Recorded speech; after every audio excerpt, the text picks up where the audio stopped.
Guys, welcome to my channel. और आज मैं जो आपको बताने जा रहा हूँ वो बहुत ही इम्पोर्टेंट चीज़ है।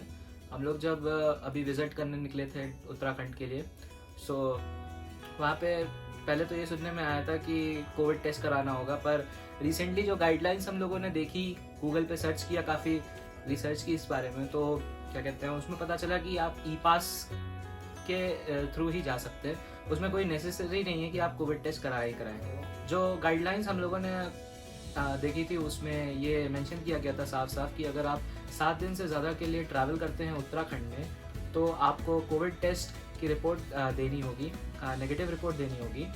और अगर आप 7 दिन के अंदर की कोई भी ट्रैवल करते हो तो उसमें आपको सिर्फ ई पास चाहिए होगा, जिसमें बेसिकली आपके डिटेल्स मेंशन्ड होंगी।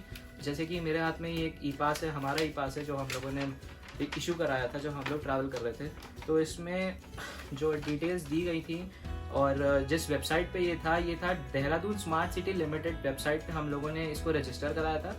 और इसमें जो डिटेल्स मांगी थी वो बहुत ही नॉर्मल सी थी, जैसे कि नाम, क्योंकि आपको एक पर्टिकुलर पर्सन के नाम पे ये ई पास इशू कराना होगा।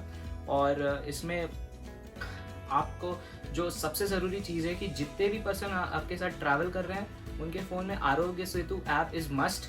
और जैसे कि आप किस स्टेट से हो, नंबर ऑफ़ फैमिली मेम्बर्स, कितने लोग ट्रैवल कर रहे हैं आपके साथ, और कब तक के लिए ये वैलिड रहेगा, आप मतलब कब से कब तक के लिए आप ये ट्रैवल कर रहे हो उत्तराखंड में। बाकी जो मोड ऑफ ट्रैवल है, आप किस व्हीकल से जा रहे हो, व्हीकल नंबर क्या है, ये सब बेसिक डिटेल्स हैं जो उसमें आपको मेंशन करनी होगी। तो जब हम लोग ट्रैवल कर रहे थे तो हाँ, पहला जो हमारा चेक पोस्ट था हमें जो मिला था वो चिड़ियापुर में था। और वहाँ पे हम लोगों को रोका गया और हम लोग का ई पास हम लोगों ने शो किया और वहाँ पे रजिस्ट्रेशन वगैरह हुआ था कि जिस पर्सन के नाम पे ये ई पास था उसका नाम और नंबर नोट किया गया था। फिर उसके बाद हम लोग आगे जब बढ़े तो हरिद्वार में एक चेक पोस्ट था जहाँ पे हमें हमारा नाम, नंबर और ई पास चेक किया गया। और वहाँ पे थर्मल स्क्रीनिंग भी हुई थी। तो ऐसा नहीं है कि थर्मल स्क्रीनिंग हर जगह पे हो रही है, पर कुछ चेक पोस्ट पे थर्मल स्क्रीनिंग वगैरह भी की जा रही है। सो इसमें कोई घबराने वाली बात नहीं है, कोई इशू नहीं है इसमें। और हरिद्वार में जब हम लोगों ने चेक रजिस्टर कराने के लिए उतरे थे तो वहाँ पे एक रजिस्ट्रेशन के बाद हमें एक स्लिप दी गई थी जिसमें हमारे व्हीकल नंबर और उनका स्टैम्प था। बाकी कोई कोविड का उन्होंने कुछ स्पेशल स्पेसिफाई नहीं किया इस चीज़ के बारे में। सो जो गाइडलाइंस थी वो सच है। और आपको गाइडलाइंस में ये भी एक है कि अगर आप 7 दिन से ज़्यादा का ट्रिप करते हो तो जो आपकी कोविड रिपोर्ट होगी वो 72 आवर्स विद इन 72 आवर्स की होनी चाहिए।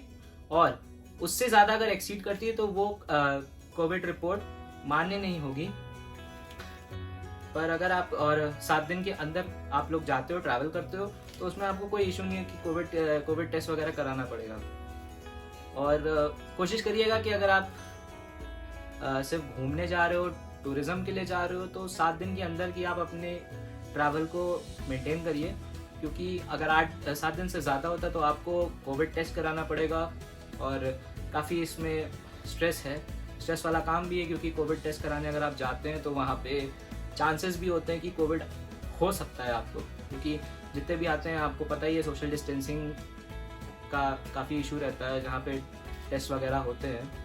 तो इस चीज़ का ध्यान रखिएगा। बाकी अगर आप 7 दिन से ज़्यादा कराते हैं तो 72 hours is must. With in 72 hours आपकी कोविड रिपोर्ट होगी अगर, तो आप लोग ईजिली ट्रैवल कर पाओगे। आपको किसी भी चेक पोस्ट पे कोई परेशानी नहीं होगी। सिर्फ वो आपकी कोविड रिपोर्ट देखेंगे, ई पास देखेंगे और ड्राइविंग लाइसेंस देख के आपको जाने देंगे। और ड्राइविंग लाइसेंस भी मेंशन आपको करना होगा आपके ई पास में, जो कि मस्ट है। और अब जब आप उत्तराखंड में ट्रैवल करें तो इस बात का ध्यान रखिएगा कि आप अपनी सोशल डिस्टेंसिंग मेंटेन रखिए। और जो भी कोविड में नेसेसिटीज़ हैं, बेसिकली मास्क, सैनिटाइज़र वगैरह, वो आप रखिएगा। और आशा करता हूँ कि आप लोग का ट्रैवल बहुत ही अच्छा हो और आप लोग सारी सीनिक ब्यूटी का लुत्फ़ उठा सके। And thank you so much.